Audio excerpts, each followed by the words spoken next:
From MTN News, you're watching Montana This Morning. A Texas man is behind bars after Gallatin County Sheriff's deputies say he opened fire on 3 people waiting in Hebgen Lake. I'm Cody Boyer in Gallatin County. The bizarre events that ended with him turning himself in. A Powell County family shares their traumatic story of survival after a public access dispute erupted in gunfire. 6:31 on this Wednesday. Chet Lehman, Caitlin Corbett, Matt Elwell with you here. Looking out the window here this morning, there's that weird haze out there that we haven't seen for about a year. Yep. Every year we get that orange glow in the mornings and the evenings, and that's what we're dealing with this morning. And here's why. We have a smoke plume out from the Bear Creek fire. You can see it just kind of wafting across southwest Montana right now. We also have red flag warnings out, gusty winds. Unfortunately, that makes it tough to control fire conditions. Very dry conditions and gusty winds, a bad combination. Into the 40s and 50s right now. I think the afternoon should be pleasant temperature-wise. Unfortunately, just a little windy. There is an isolated chance of a passing shower or a thunderstorm. It looks beautiful in Butte right now. We may have some air quality issues by the end of the day. We'll talk more about that coming up in just a few minutes. All right, thanks for that, Matt. A Texas man could face decades in prison after Gallatin County Sheriff's deputies say a day at Hebgen Lake for some turned into a frightening situation. MTN's Cody Boyer has been following the case and has the latest. It happened around 4:30 Saturday afternoon, actually just over there near that small beach area. 3 people were enjoying Hebgen Lake, wading through the water. A man in his Texas license plate pickup truck nearby came out and told them they were being too loud.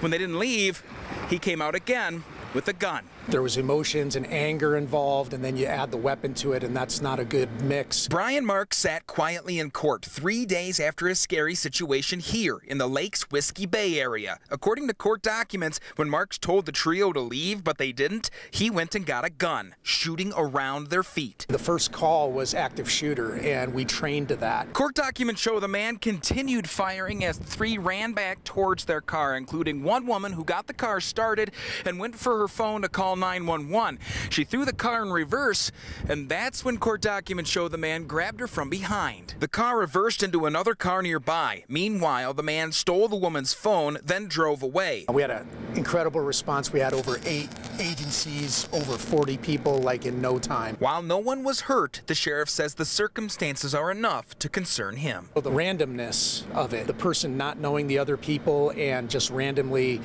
retrieving a weapon and pointing it at people and then shooting into the ground, that's a dangerous combination. Marks turned himself in 2 days later. In court, the Gallatin County Attorney's Office pointed to an out-of-state order of protection showing Marks wasn't supposed to have a gun. They also pointed out Marks was a former Marine. I know that there's honor and distinction in that this is not behavior commensurate with what a Marine. A scary situation that Sheriff Gukin says was a case of people doing the right thing, getting help immediately. A lot of times we can't do what we do without the public's help, and this was a perfect example of that. In West Yellowstone, Cody Boyer, MTN News.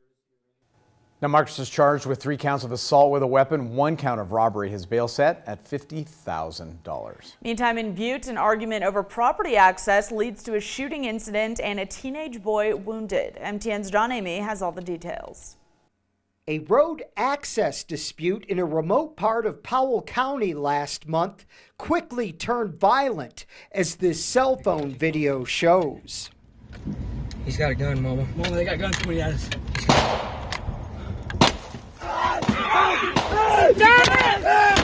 They hit you? Yes! I got hit! I got hit! Let me out, Mama, let me out!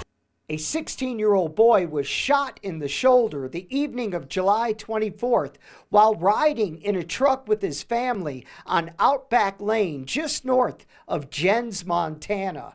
Powell County sheriffs arrested Jeffrey Hawks, who faces 4 counts of attempted deliberate homicide. The shooting was over a right-of-way dispute between Hawks and the alleged victims.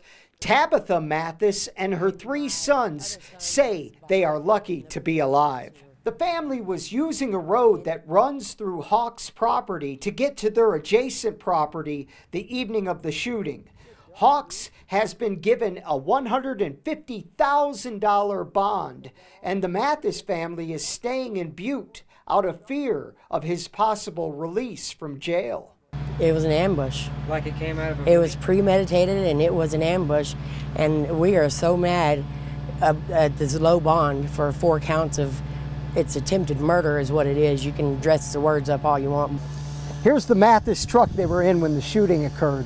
They say the shooter was about 30 yards away and fired directly at the vehicle. You can see 3 of the bullet holes in the windshield. The bullet hole right here in the center is the one they think hit Austin in the right shoulder. It threw me kind of backwards to the seat, and because I was kind of leaning up forwards, and I felt it when my adrenaline went down. I could feel the pain was very, very bad. My 16-year-old, I heard him say, God, please don't let me die. Our truck was stuck there. We had to run out on foot with no phone signal.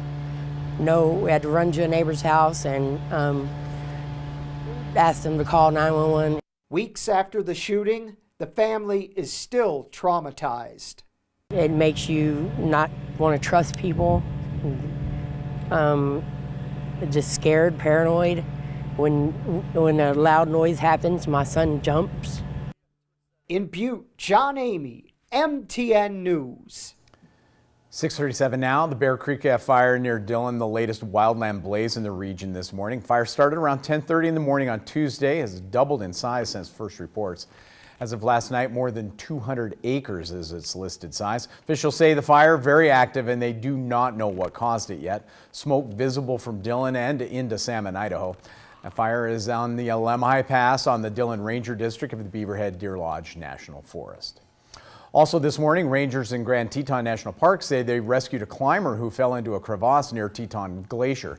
2 rangers hiked into the site and joined other nearby climbers who had already pulled out a 34-year-old Wyoming man who fell some 30 feet into the crevasse. He was suffering from severe hypothermia and was unresponsive when the rangers arrived. Helicopter pulled the man off the glacier, later transported to an Idaho Falls hospital where his condition has improved. 6:38 now. The saga of the Green Party's ballot status for Montana's 2020 general election has taken yet another turn. MTN Chief Political Reporter Mike Dennison tells us the latest. Just last Friday, a state judge in Helena ruled that all 5 Green Party candidates must be removed from the November 3rd ballot. District Judge James Reynolds said the state Republican Party had concealed its role in qualifying the Green Party, and therefore several hundred voter signatures used to qualify the Green Party could be withdrawn. That decision has been appealed to the Montana Supreme Court.